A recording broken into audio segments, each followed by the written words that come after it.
रस्त्यांची असतील, लाईटची असतील, रिटेवाडीचं काम असेल किंवा कुकडीचे आवर्तन असतील, अशी अनेक प्रकारची कामं आपले आदरणीय नारायण आबा पाटील यांच्या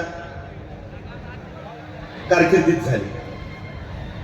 मला वाटतं त्या अनुषंगाने आपण ह्या सगळ्यांचा तुलनात्मक विचार करावा आणि येणाऱ्या विधानसभेच्या मतदानाला नारायण आबा यांच्या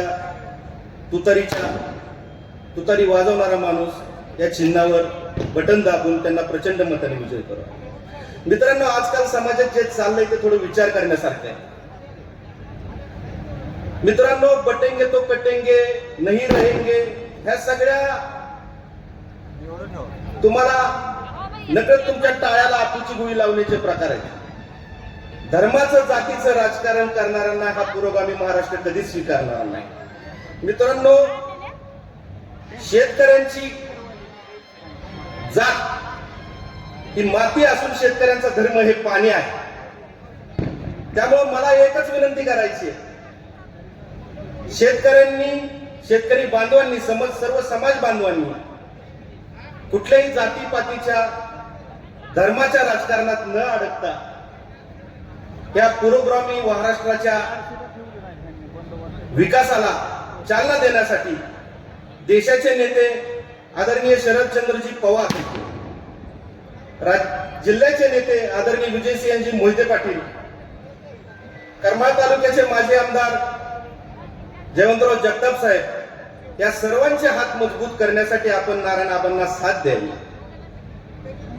मित्रांनो, कृष्ण भीमा स्थिरीकरण योजना असू द्या, रिटेवाडी उपसाई सिंचन योजना असू द्या, उजनीच्या पाण्याचं नियोजन असू द्या, ह्या अडचणी मला वाटतं नारायण आबा आमदार असताना ह्या कधीच आल्या नाही.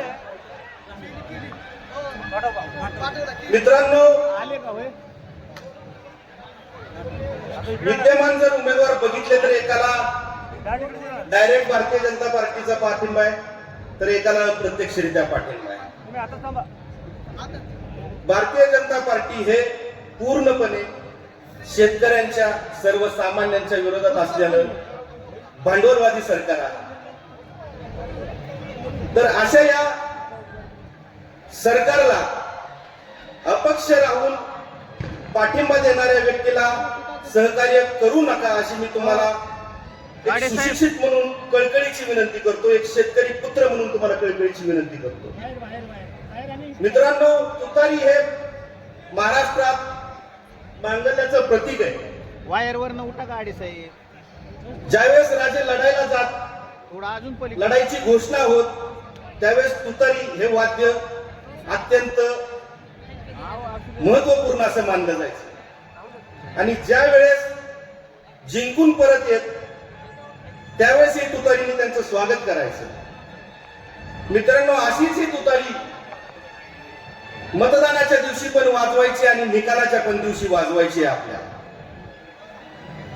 अशा या मांगल्याच्या प्रतीकाचा आदर करून तुम्ही आम्ही सर्वांनी नारायण आबा पाटील यांना विजयी करायचे.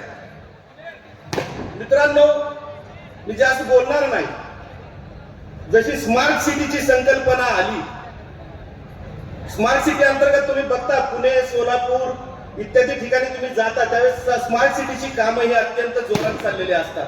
मित्रांनो, मला एकच प्रश्न विचारायचा आहे, जशी स्मार्ट सिटी झाली तशी स्मार्ट खेडी का नाही झाली? तो मित्रांनो, हे महायुतीचं सरकार जे आहे पूर्णपणे ग्रामीण भागावर प्रेम न करणारं सरकार आहे.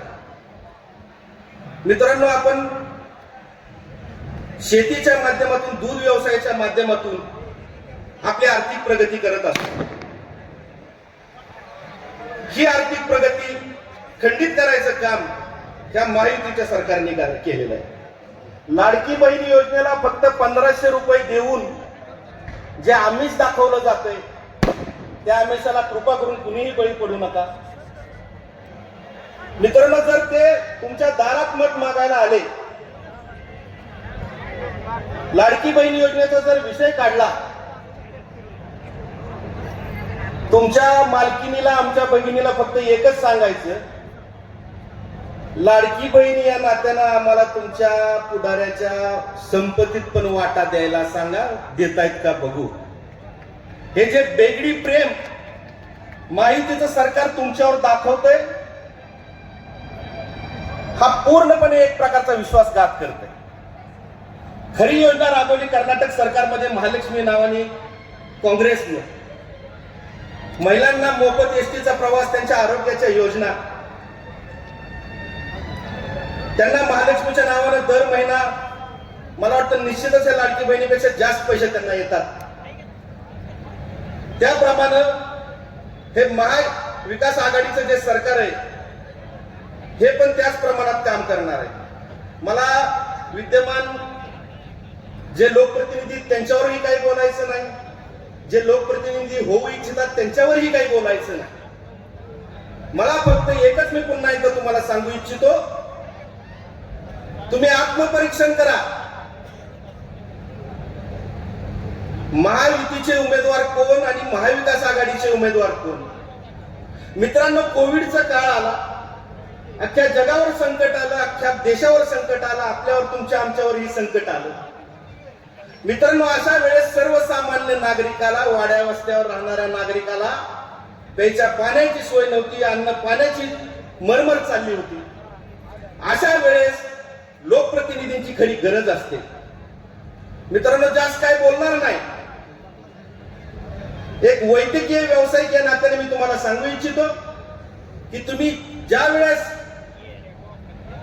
लोकप्रतिनिधी होण्यासाठी किंवा मत मागण्यासाठी तुमच्या दारात ज्यावेळेस लोक येतील त्यावेळेस त्यांना फक्त एकच विचारा की आमच्यावर ज्यावेळेस संकट आलं कोविडच्या काळात त्यावेळेस आपण कुठे होता. अशा संकटाच्या काळात जर एखादा लोकप्रतिनिधी शेपूट घालून पळत असेल तर माझं म्हणणं आहे की अशा लोकप्रतिनिधीला आपल्या दारात सुद्धा उभा करू नका. मी जास्त वेळ घेणार नाही, अन्य मान्यवरांना पण बोलायचंय. मी पुन्हा एकदा आपल्याला आवाहन करतो, मित्रांनो, ही संधी तुम्हाला शेवटची संधी आहे, निर्वाणीची संधी आहे.